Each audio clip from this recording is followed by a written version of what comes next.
Sziasztok! Üdv újra a csatornán! A mai videóban Németország olyan furcsa szokásairól és érdekességeiről lesz szó, amelyeket mi magyarok talán nehezen értünk meg. Tudtátok, hogy a németek számára teljesen megszokott, ha valaki meztelenül napozik a városi parkokban, vagy azt, hogy külön törvény szabályozza, mikor porszívózhatsz?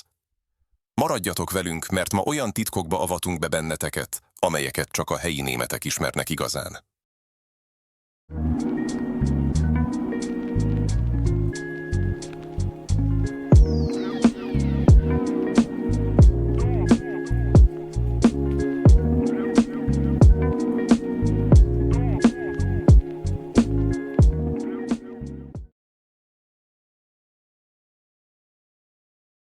Kezdjük talán a legmeghökkentőbb német szokással, ami bizony nem más, mint a közterületen való meztelenkedés. A Freikörperkultúr, azaz az FKK, a szabad test kultúrája Németországban komoly hagyományai vannak. Míg nálunk elképzelhetetlen lenne, hogy valaki a városi parkban minden ruha nélkül napozzon, addig Németországban, különösen Berlinben ez teljesen elfogadott és törvényes. Az Englischer Garten Münchenben, a berlini Tiergarten, valamint számos városi tópartja egyaránt kijelölt terület a meztelenül napozók számára. A mozgalom gyökerei a 20. század elejéig nyúlnak vissza, amikor a természethez való visszatérés és a test felszabadítása fontos társadalmi irányzattá vált. Érdekes módon ez a szokás az ország keleti részén, a volt NDK területén még elterjedtebb volt, mint nyugaton. Az idősebb keletnémetek számára a meztelen strandolás olyan természetes, mint nekünk a fürdőruha viselése. A német strandokon gyakran látni külön FKK területet, ahol családok, idősebbek, fiatalok teljesen természetesen napoznak ruha nélkül. Ez nem szexuális jellegű, egyszerűen a test természetességének elfogadása.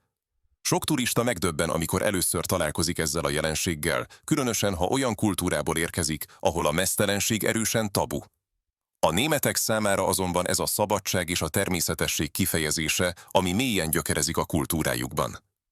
Persze nem minden német gyakorolja ezt, de a legtöbben teljesen toleránsak vele szemben, és egyáltalán nem találják furcsának vagy megbotránkoztatónak. A következő érdekesség, ami sok külföldit meglep, a híres német pontosság és szervezettség, amely a mindennapi életben is megjelenik. Németországban létezik az úgynevezett Ruhezeit, vagyis a csendes időszak, amit törvény szabályoz. Ez szerint hétköznapi 1 és 3 óra között, valamint este 10-től reggel 7-ig, hétvégén pedig egész nap tilos hangos tevékenységet végezni. Ez azt jelenti, hogy nem porszívózhatsz, nem fúrhatsz a falba, nem nyírhatod a füvet, sőt még a mosógépet sem indíthatod el, ha zajos. Ezt a szabályt annyira komolyan veszik, hogy a szomszédok akár fel is jelenthetnek, ha megszeged, és valódi büntetésre számíthatsz. A vasárnapi nyugalom különösen szent Németországban, ez a Sonntagsruhe. Vasárnap szinte minden bolt zárva tart, kivéve néhány pékséget és benzinkutat. A németek ezt a napot családi programokra, kirándulásokra vagy pihenésre szánják. Ez a fajta szigorú szabályozás a közösségi együttélés tiszteletéből fakad, és bár sok külföldi számára eleinte korlátozónak tűnhet, valójában megteremti a lehetőséget a valódi kikapcsolódásra egy olyan társadalomban, ahol egyébként a munka és a teljesítmény központi értékek. A német szervezettség más területeken is megnyilvánul. A vonatok és buszok jellemzően pontosan érkeznek, és ha csak 5 perces késés is van, már bemondják, és elnézést kérnek a késésért. A precizitás annyira része a kultúrának, hogy ha egy német azt mondja, 4-re találkoztok, akkor ő 4-kor ott lesz, nem 4-5-kor. Ez a pontosság és tervezhetőség sok külföldit lenyűgöz, míg mások számára talán túl merevnek tűnhet. Az Oktoberfest, vagyis a híres müncheni sörfesztivál valójában egy hatalmas félreértés a legtöbb külföldi számára. Bár a világ legnagyobb sörmulatsága csaknem 6 millió látogatót vonz évente, és sokan a német kultúra megtestesítőjének tartják, valójában ez kifejezetten bajor, nem pedig össznémet hagyomány. A fesztivál eredete 1810-re nyúlik vissza, amikor első Lajos bajor koronaherceg és Terézia Szász-Hildburghauseni hercegnő esküvőjét ünnepelték Münchenben. Az esemény azóta hatalmas turista látványossággá nőtte ki magát, de a legtöbb észak- vagy keletnémet soha életében nem járt rajta, és nem is feltétlenül azonosul vele. Ami igazán meglepő lehet a külföldiek számára az az, hogy a helyiek a mindennapokban nem lederhossét és dirndlit viselnek, ezek kifejezetten ünnepi viseletek. A fesztiválon felszolgált sör is különleges, Az Oktoberfest sör erősebb a szokásosnál, általában 6%-os alkoholtartalmú és csak 6 müncheni sörfőzde készítheti. Augustiner, Heckerpsor, Löwenbräu, Paulener, Spaten és Hofbräu. A söröket hatalmas 1 literes korsókban, az úgynevezett maszokban szolgálják fel, amelyek kezelése külön tudomány. A fesztivál hivatalos kezdete is különleges rituálé. München polgármestere csapra ver egy hordót, és csak miután elkiáltja magát, ozaft is, azaz csapra verték. Akkor kezdődhet meg a sör árusítás. Kevesen tudják, hogy a fesztiválon nagyon szigorú biztonsági intézkedések vannak érvényben, és hogy a helyszínre való bejutáshoz sokszor órákat kell sorban állni. Az Oktoberfesten található sörsátrak között is óriási a verseny. A leghíresebb a Hofbräu sátor, amely közel 10 000 embert képes befogadni egyszerre. A németek és az autók kapcsolata szinte már legendás, de kevesen tudják, hogy a német autópályák, a híres autóbánok egy része valóban sebességkorlátozás nélküli. Ez világszerte egyedülálló jelenség, bár az autópályahálózat mintegy 30%-án ma már van valamilyen sebességkorlátozás. A korlátozás nélküli szakaszokon elméletileg olyan gyorsan lehet menni, amennyire csak az autó képes, bár az ajánlott, nem kötelező érvényű sebesség óránként 130 km. Ez a szabadság azonban komoly felelősséggel is jár. Németországban már a jogosítvány megszerzése is sokkal nehezebb és drágább, mint sok más országban. A jogosítvány megszerzése akár 2000 euróba is kerülhet, és hosszú, alapos képzést igényel. Az autóbán más szempontból is különleges. A baloldali sávban tilos indokolatlanul haladni, azt csak előzésre lehet használni. Ha valaki ezt megszegi, komoly büntetésre számíthat. Az autózás Németországban kulturális jelenség is. A német autómárkák, mint a BMW, a Mercedes, az Audi és a Porsche nemzeti büszkeség tárgyai. A németek az autóik karbantartására is rendkívül nagy hangsúlyt fektetnek, a műszaki vizsgák szigorúak, és az autók átlag életkora alacsonyabb, mint sok más európai országban. Az autóbánhálózat kiépítése eredetileg a 30-as években kezdődött, és bár sokan Hitlerhez kötik, valójában már az ő hatalomra kerülése előtt tervezték. Ma az autóbán több mint 13 000 kilométer hosszú, és ma is nemzeti büszkeség számukra, hogy náluk van a világ egyik legjobban kiépített és karbantartott útrendszere. A sebességkorlátok hiánya időről időre viták tárgya, különösen környezetvédelmi szempontból, de a németek többsége ma is ragaszkodik ehhez a szabadsághoz. Ha tetszenek az ilyen típusú videók, mindenképpen nézz körül a csatornámon, ahol számtalan hasonló tartalom vár rád. Nézz körül nyugodtan, nem hajt a tatár. A német precízitás talán a szelektív hulladékgyűjtésben mutatkozik meg a leglátványosabban. Németország a világ egyik vezető országa az újrahasznosítás terén, és ezt rendkívül komolyan veszik. A német háztartásokban legalább 4-5 különböző szemetes található, és komoly társadalmi elvárás, hogy mindenki pontosan tartsa be a szabályokat. Van külön kuka a papírnak, a műanyagnak, a biohulladéknak, az üvegnek, a fémnek és persze a vegyes hulladéknak. Az üvegeket nem csak színek szerint válogatják, fehér, zöld, barna, hanem a visszaváltható és a nem visszaváltható üvegeket is külön kell kezelni. A Pfand, vagyis a betétdíjas rendszer Németországban annyira fejlett, hogy szinte minden műanyag palackra és fémdobozra 25 cent betétdíjat számolnak fel, amit vissza lehet kapni, ha visszaviszik az üzletbe. Ez annyira beépült a kultúrába, hogy Németországban külön foglalkozásnak számít a Pfandsammler, vagyis a betétdíjas üvegek gyűjtögetője, aki a szemetesekben és a parkok kukáiban palackok után kutat. A szelektív gyűjtés szabályainak megsértése akár pénzbüntetéssel is járhat, és a társadalmi megítélése is nagyon negatív. Ha egy külföldi Németországban rossz kukába dobja a szemetet, könnyen előfordulhat, hogy egy szomszéd oda megy hozzá, és barátságosan, de határozottan elmagyarázza a helyes eljárást. Ennek a rendszernek köszönhetően Németország az újrahasznosítási arány tekintetében a világ élvonalába tartozik, és a lakosság túlnyomó többsége büszke erre a teljesítményre. A németországi szemétszállítási díjak általában magasabbak, mint más európai országokban, de ezt a lakosság elfogadja, mert látja, hogy a rendszer hatékonyan működik. A német kenyérkultúra olyan gazdag és változatos, hogy az UNESCO a szellemi kulturális örökség részének nyilvánította. Németországban több mint 3200 hivatalosan elismert kenyérfajta létezik, és minden régiónak megvannak a maga különleges receptjei és hagyományai. A német pékségek nem egyszerűen boltok, hanem kulturális intézmények, ahol a helyiek gyakran reggeliznek, és a friss péksütemény illata már kora reggel belengi az utcákat. A németek számára a jó kenyér az életminőség alapvető része, és sokan inkább több pékséget is végigjárnak, hogy megvehessék a kedvenc kenyerüket, sem hogy beérjék a szupermarketek tömegtermékeivel.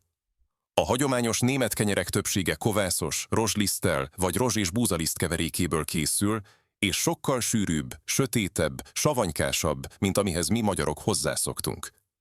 Németországban a kenyér nem csak élelmiszer, hanem kulturális szimbólum is. Számtalan közmondás és szólás kapcsolódik hozzá, például: akinek a kenyerét eszem, annak a nótáját fújom. A kenyérpazarlást pedig kifejezetten elítélik. A németek számára a kidobott kenyér szinte szentségtörésnek számít. A német családoknál általános, hogy a vacsorát hideg vacsorának, azaz Abendbrotnak nevezik, ami szó szerint esti kenyeret jelent. Ez tipikusan kenyérből, felvágottakból, sajtokból és zöldségekből álló egyszerű étkezés.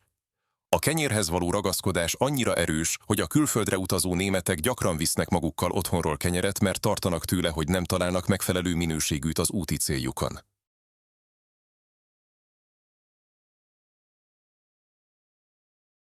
Németország közigazgatási rendszere és az ezzel járó bürokrácia gyakran okoz fejfájást még a helyi lakosoknak is, nemhogy a turistáknak vagy a frissen beköltözött külföldieknek. A híres német bürokrácia olyan szintre fejlődött, hogy szinte művészetté vált.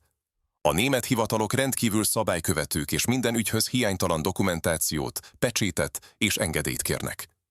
Ha valaki Németországba költözik, az egyik első dolga, hogy bejelentkezzen a helyi lakcím nyilvántartó hivatalnál, az Einwohnermeldeamtnál. Ezt a bejelentkezést Anmeldung néven emlegetik, és ennek az igazolását kérik majd a bankszámlanyitásnál, a munkahelyen, a telefonszerződésnél és szinte minden más hivatalos ügy intézéséhez. A német bürokrácia sajátossága, hogy minden hivatalos levelezés postai úton történik, az elektronikus ügyintézés még ma is sokkal kevésbé elterjedt, mint más fejlett országokban. A hivatalos leveleket pedig nem egyszerű levélként, hanem az úgynevezett Einschreiben, vagyis ajánlott levél formájában küldik, amelynek átvételét a címzettnek aláírással kell igazolnia. Különleges német jelenség a Behördengang, vagyis a hivatali ügyintézés, amely miatt a németek gyakran szabadnapot vesznek ki, mert a hivatalok jellemzően csak munkaidőben tartanak nyitva. A bürokrácia másik különlegessége a termin, vagyis az időpontfoglalási rendszer. Szinte minden ügyintézéshez előre időpontot kell foglalni, ami egyes városokban hetekbe vagy hónapokba is telhet.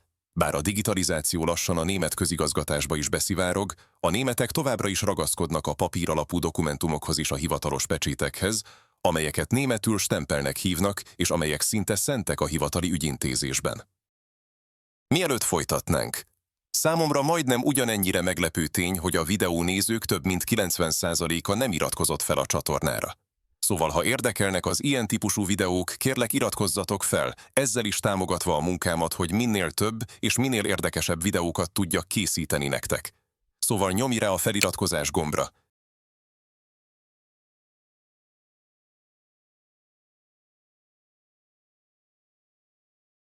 A német társadalomban a szabálykövetés és a rend olyan mélyen gyökerezik, hogy külön kifejezésük van rá. Az Ordnung. Ez a szó több mint egyszerű rendet jelent. Egyfajta életfilozófia, amely áthatja a német mindennapokat. Ennek egyik legszembetűnőbb megnyilvánulása a közlekedési lámpáknál való viselkedés. Németországban a gyalogosok akkor sem mennek át piros jelzésnél, ha egyetlen autó sincs a közelben. Ez különösen igaz, ha gyerekek is vannak a közelben, mivel a németek úgy vélik, ezzel rossz példát mutatnának nekik. Ezt a fajta szabálykövetést a beírott stehen, grüngehen, pirosnál állj, zöldnél menj, elfként emlegetik. A szabályokat szinte vallásos tisztelet övezi, és aki megszegi őket, az nem csak a törvénnyel, hanem a társadalmi normákkal is szembe megy. A német rendszeretet a kertekben és az otthonok körül is megnyilvánul. A német előkertek gyakran olyan tökéletesek, mintha képeslapról léptek volna le. A füvet rendszeresen nyírják, a sövényeket pontosan vágják, és minden növénynek megvan a maga helye. Létezik az úgynevezett Kehrwoche nevű rendszer is, ami azt jelenti, hogy a társasházakban a lakók beosztás szerint felváltva felelősek a közös területek tisztántartásáért. Ezt a beosztást általában a lépcsőházban kifüggesztik, és komoly társadalmi elvárás, hogy mindenki teljesítse a kötelességét. A németek számára a pontosság és a megbízhatóság alapvető érték. Ha egy német megígér valamit, szinte biztosra vehető, hogy be is tartja, és ugyanezt várja el másoktól is. Ez a fajta kiszámíthatóság sajátos biztonságérzetet ad a társadalomnak, bár a külföldiek számára néha túlzottan merevnek vagy szigorúnak tűnhet. A németek és a természet kapcsolata különleges és mély, amely a szabadidős tevékenységeikben is megmutatkozik. A Wanderlust, vagyis a vándorlás, a kirándulás szeretete annyira része a német kultúrának, hogy számtalan kijelölt túraútvonal, a Wanderweg hálózat szövi be az országot. Ezek az utak rendkívül jól karbantartottak és jól jelzettek, gyakran tematikus útvonalak, mint például a bor- vagy sajtútvonalak. A túrázás Németországban minden korosztálynak szóló tevékenység, nem ritka látni idős párokat, akik speciális túrabotokkal, professzionális felszereléssel járják az erdőket. A természetjárás kultúrája annyira erős, hogy külön szervezetük is működik, a Deutscher Wanderverband, amely több mint 600 000 tagot számlál. A túrázás mellett a kerékpározás is rendkívül népszerű. Németország kerékpárút hálózata több mint 200 000 kilométer hosszú, és ezek az útvonalak városokat, falvakat, természetvédelmi területeket kötnek össze. A Radweg hálózatot, vagyis a kerékpárutak rendszerét folyamatosan fejlesztik, és sok német a napi ingázáshoz is kerékpárt használ, függetlenül az időjárástól. A természet tisztelete a német erdészeti kultúrában is megnyilvánul. A német erdők többsége gondosan kezelt, fenntartható módon művelt terület, ahol a fakitermelés és az ökológiai szempontok egyensúlyban vannak. Az erdőgazdálkodás, a Forstwirtschaft Németországban alakult ki a 18. században, és azóta is a világ élvonalában van ezen a területen. A természethez való kötődés a németek számára nem csak szabadidős tevékenység, hanem életfilozófia is. Sokan vallják, hogy a rendszeres természetjárás nem csak fizikai, hanem lelki felfrissülést is nyújt, és a stresszes városi élettel szemben a természet kínálja a valódi kikapcsolódást és feltöltődést. Ha tetszenek a videók és szeretnél hozzájárulni ahhoz, hogy még több ilyen videó készüljön, akkor a köszönet gombbal megteheted. Nem kötelező persze, de minden egyes támogatás nagyon jól jön, és tényleg sokat jelent nekem. És már az is rengeteget számít, ha megnézed a videót, dobsz egy lájkot, vagy csak írsz egy kommentet. Köszönöm előre is. Ez volt a mai videó Németország különleges és furcsa szokásairól. Remélem, most már egy kicsit másképp néztek erre a csodálatos országra, és talán kedvet kaptatok ahhoz is, hogy ti magatok egy kicsit jobban elmélyüljetek a német kultúrában. Ha tetszett a videó, nyomjatok egy lájkot és iratkozzatok fel a csatornára, hogy ne maradjatok le a hasonló tartalmakról. A komment szekcióban pedig írjátok meg, hogy ti milyen furcsa élményekben volt részetek már Németországban, vagy melyik szokásukat találtátok a legmeglepőbbnek.